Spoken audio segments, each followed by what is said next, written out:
Hi everyone, it's Cass. Welcome back to my channel, What Cass Read. Today, I'm bringing back an old friend. I'm bringing back a TBR jar. Now, I don't know what order all of my videos are going to go up in, because you know I batch film. But I have filmed already a video that goes over all the books on my shelf that I haven't read yet. But I have left out the historical romance books, because if you can see the small bit of mass market paperbacks down there, that's all my historical romance reads. And I've amassed quite a large amount of them, because every time I go into a used bookstore, I'm usually heading straight for the mass market paperback romance section, because you can find those books for a really good price. And now I have a lot on my shelf that I haven't read. I would say of all those books on my shelf, I've probably read 1% of those historical romance reads. So I thought this year is going to be the year. We're going to create a TBR jar and we're going to do it. We're going to get those historical romance books read. So if you are interested in seeing what I come up with my romance TBR jar for the month of January, keep on watching. Okay, so like I said, we're in the month of January, and my thought process is I'm gonna draw one book from this jar for the time being and see where it goes from there. The reason why I only want to draw one book from the jar is because I already have a book on my TBR for the Hathaways read-along that I'm participating in. It's put on by Christy Reads a Lot and a couple other of the romance booktube girlies, and I wanted to read this really badly, and then I saw on Christy Reads a Lot's channel that they were doing this read along, and so I'm just hopping in.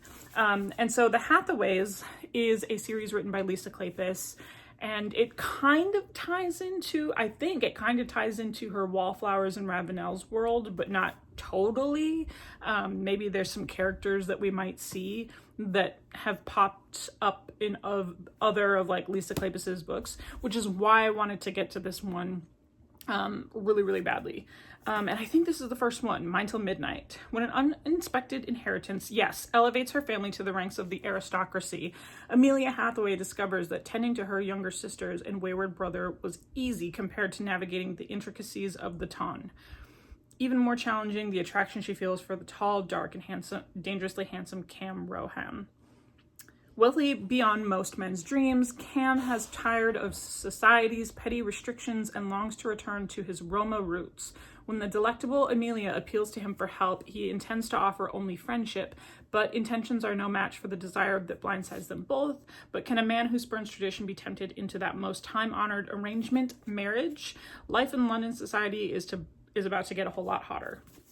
So I love Lisa Kleypas. She really is just like a standout, knockout historical romance author for me. And in discovering my love of historical romance, Lisa Kleypas is an author that has ran straight to the top.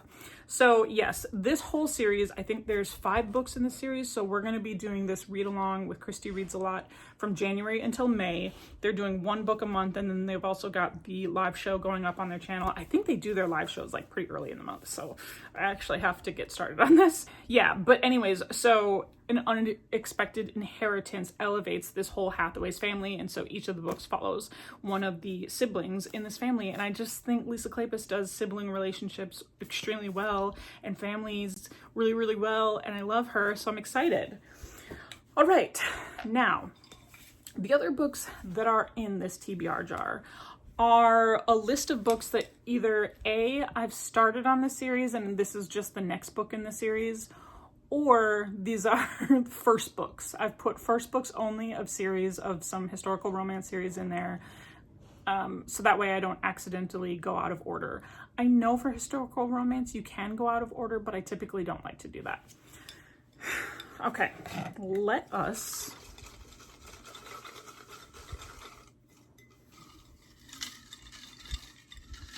I don't want to look. Okay. This is the one. Okay, all right. Oh, okay. Okay, good pick. The Rikess by Scarlett Peckham. Let me go grab it. Okay, The Rikess by Scarlett Peckham. That was the first pick from the TBR jar. What an exciting first pick. Thank you, TBR jar. This is the first book in a series, The Society of Sirens, Volume 1. Scarlett Peckham is a new-to-me historical fiction author. I was turned on to this by Crystal from Crystal's Bookish Life, and this is one of like the top ones that she has recommended before. The Society of Sirens, she is a rikess on a quest for women's rights. Serafina Arden's passions include equality, amorous affairs, and wild wine-soaked nights. To raise funds for her cause, she's set to publish explosive memoirs exposing the powerful man who ruined her. Her ideals are her purpose, her friends are her family, and her paramours are forbidden to linger in the morning. Adam Anderson is a wholesome, handsome, widowed Scottish architect with 2 young children, a business to protect and an aversion to scandal. He could never ever afford to fall for Serafina, but her indecent proposal, 1 month, no strings, no future, proves too tempting for a man who strains to keep his passions buried with the losses of his past. What began as a fling soon forces them to confront painful secrets and yearnings that they thought they'd never have again. But when Serafina discovers Adam's future depends on the man she's about to destroy, she must decide what to protect, her desire for justice or her heart. Oh my God, I'm pretty pumped. Okay, so those are going to be my 2 historical romance reads. The Rikess does have 2 other books beyond this one. I don't own those, so if I like this one, then I'll go get them. But for now, I kind of was treating this as a standalone, but maybe I won't.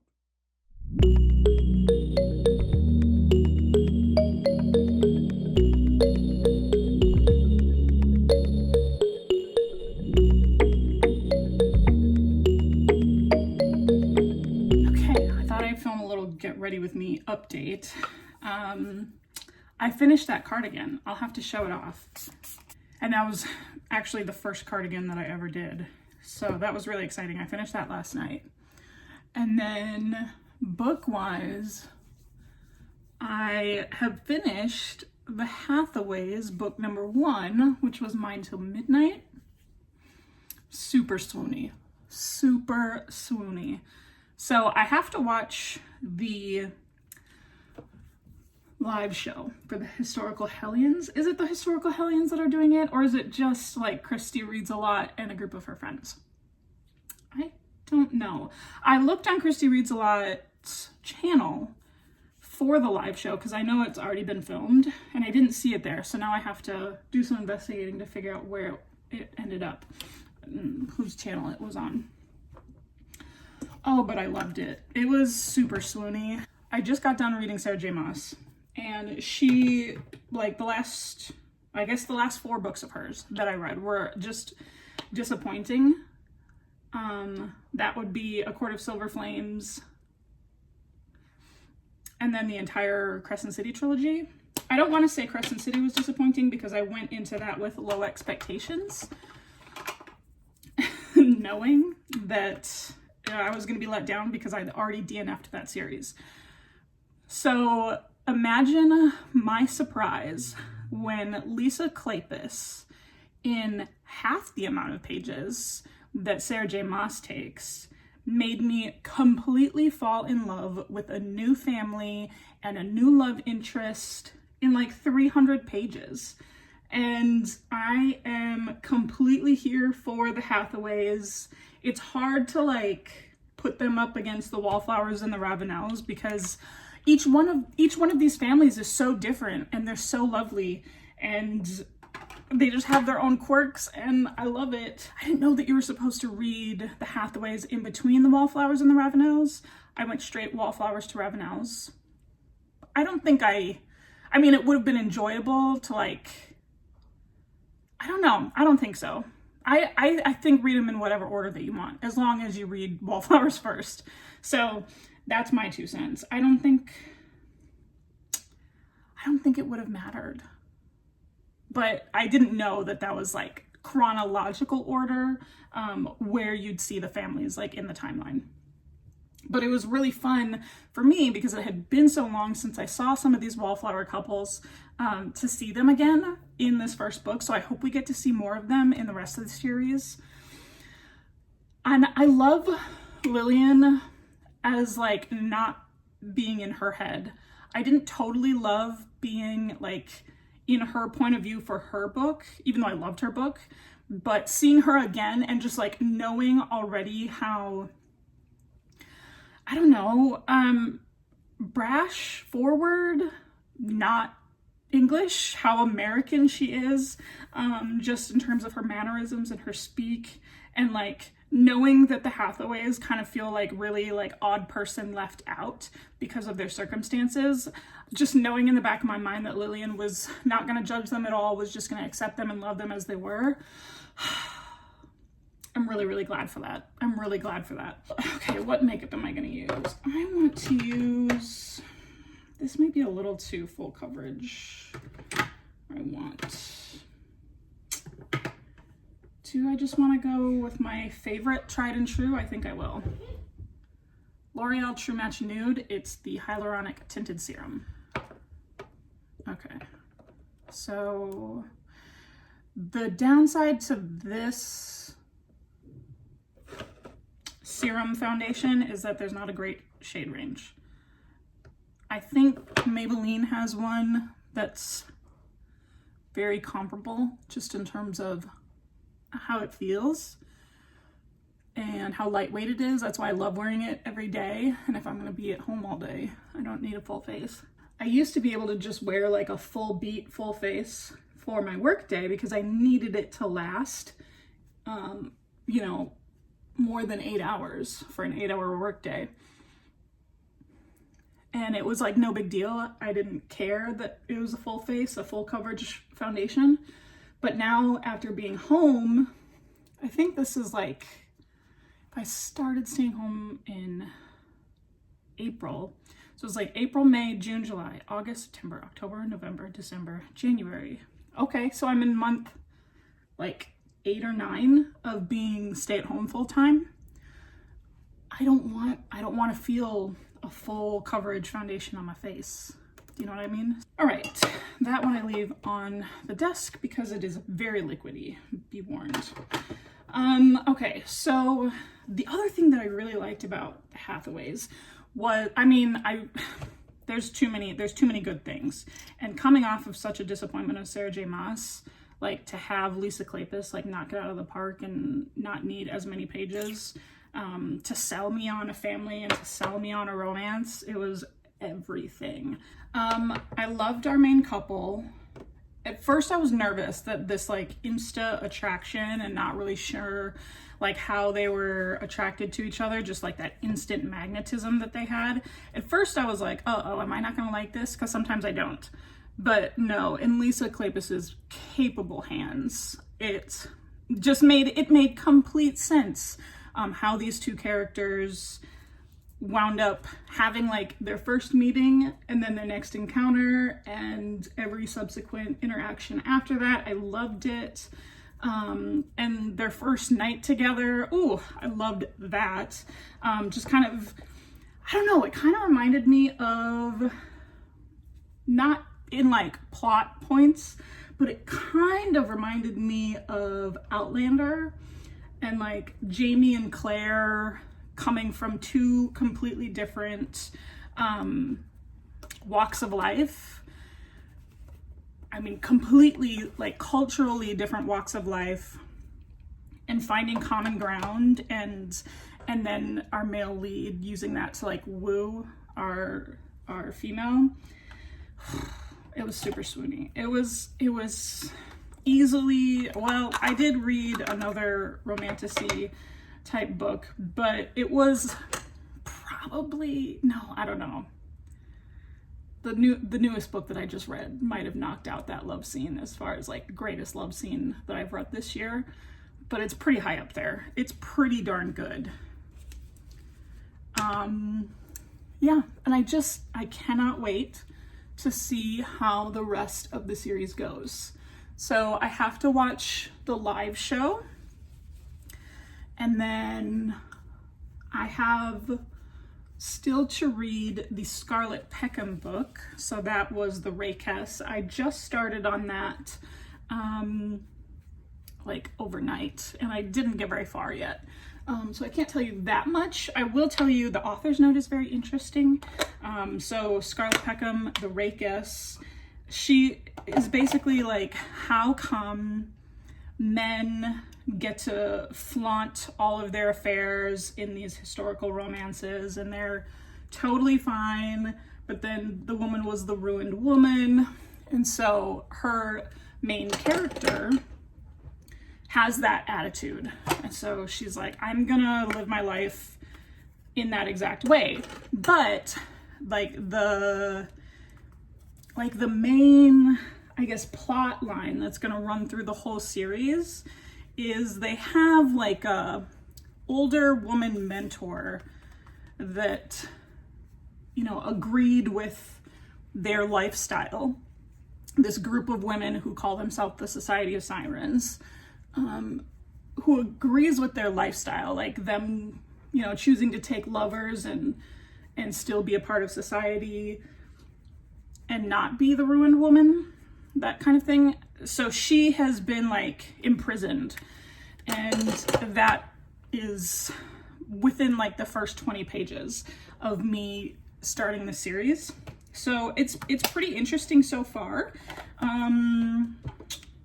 It's my first Scarlet Peckham book, so I don't know how I'm gonna feel about it as we go on. You know, I knew Lisa Kleypas would take care of me because I've read enough of her books already that I knew I would be in for a good time. So I'll be interested to see how this writing progresses with the Scarlet Peckham book. But yeah, I gave Mine Till Midnight 5 stars. And Scarlet Peckham's writing is showing promise. And not that many people I've heard talk about this particular historical romance, except for Crystal's Bookish Life. And that's where I found it from. So I'm excited. I can't wait to see what we have.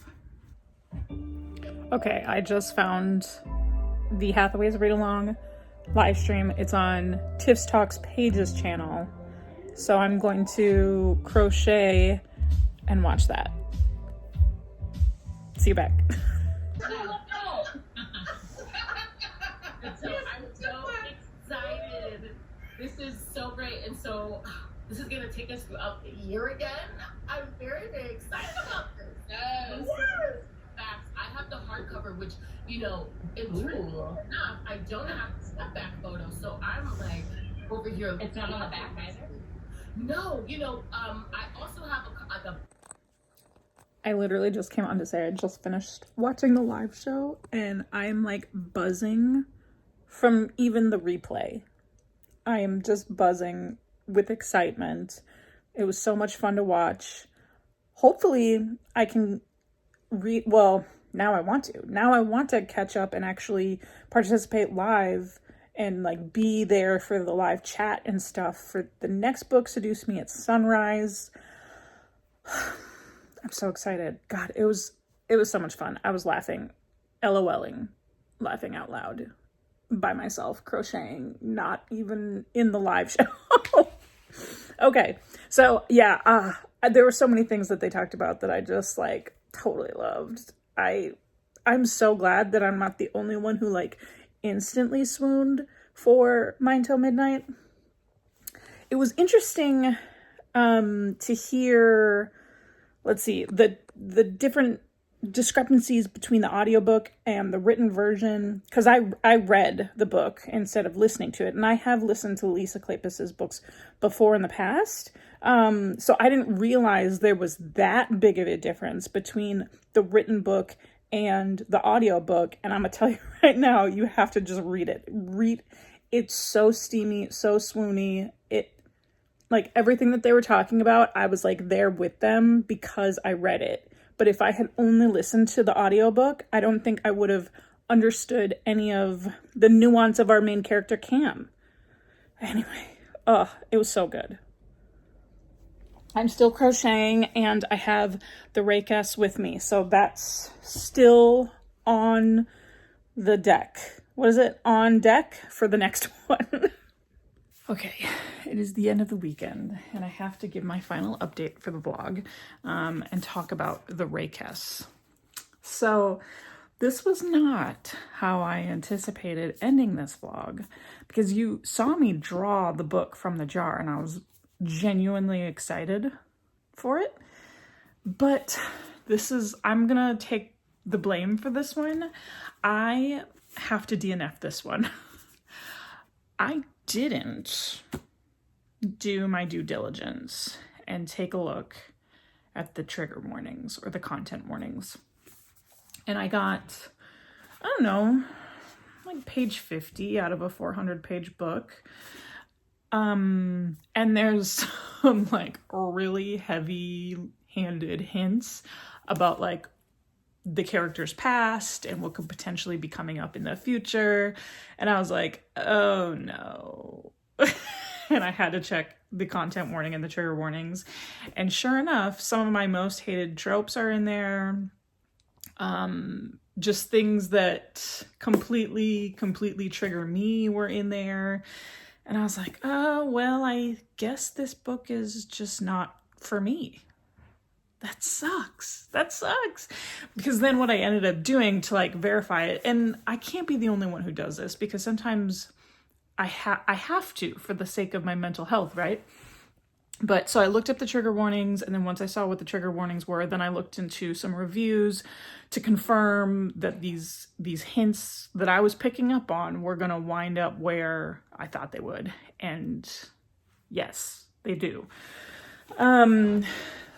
Some of the big ones were alcoholism, content warnings for alcoholism, institutionalization, mental breakdowns, pregnancy loss, loss of a child, abuse.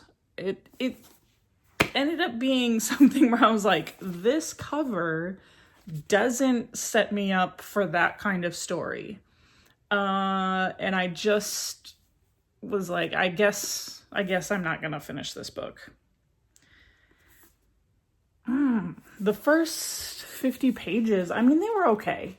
I think if I had continued to read the story, and judging by the, judging by the character, like how far along I had met the characters, there were things that I could have liked, but I also could have seen myself like kind of giving this like a 3-star. So like our main character, Serafina, it's heavily hinted that she's got like some type of past trauma. And so she copes with it by sleeping with a bunch of men.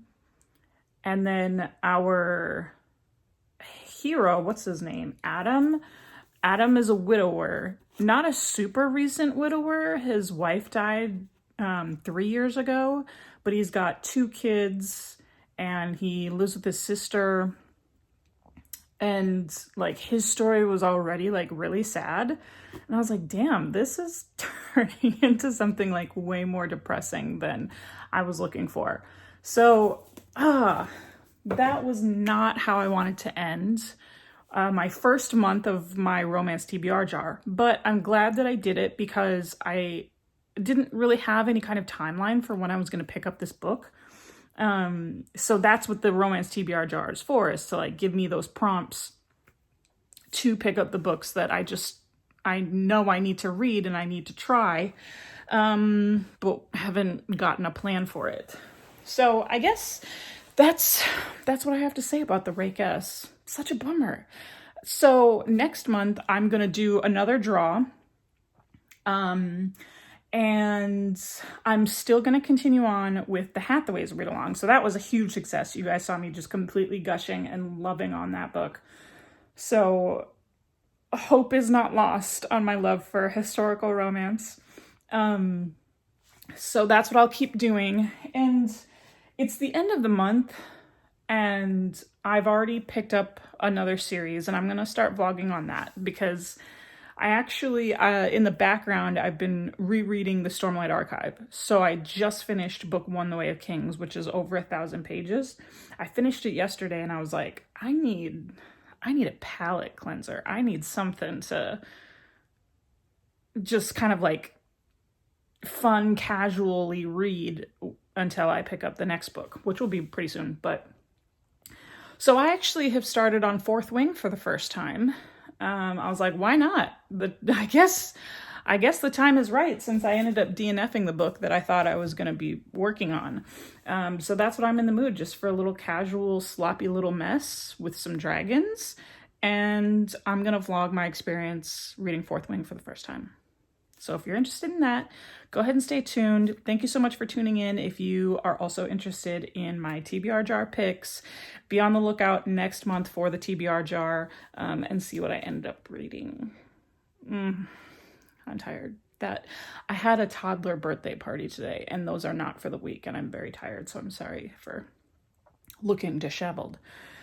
All right, like, comment, subscribe, all of those good things. All of my social media and small business links are listed down in the comments, or listed down in the description below. And you know how these videos end. I'll talk to you later.